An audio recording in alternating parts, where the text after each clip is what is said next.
2850 টাকায় একটি সাইকেল বিক্রি করে দোকানদার 14% লাভ করে। যদি 6% কম লাভ করতো তাহলে সাইকেলটির বিক্রয় মূল্য কত হতো? তো এখান থেকে যেটা বলছে যে 14% লাভে বিক্রয় মূল্য হয়েছে 2850 টাকা, তাহলে কি ক্রয় মূল্য কত ছিল আমরা এখান থেকে কিন্তু বের করতে পারবো। এখন কথা হলো যে যদি 6% কম লাভ করতো তখন এখানে লাভ হতো 8%, তাহলে সাইকেলটির বিক্রয় মূল্য কত হবে সেটা বের করতে বলছে। 14% লাভে বিক্রয় মূল্য 100 যোগ 14 সমান 114 টাকা। 114 টাকা বিক্রয় মূল্য হলে ক্রয় মূল্য কত ছিল 100 টাকা। 1 টাকা হলে কত 100 বাই 114 টাকা। 2850 টাকা হলে কত হবে 100 বাই 114 গুণন 2850।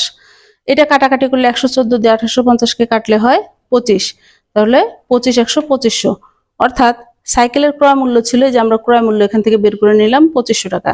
এখন বলা হচ্ছে 6% কম লাভ মানে 8% লাভ, তাহলে 6% কম লাভ মানে 8% লাভ।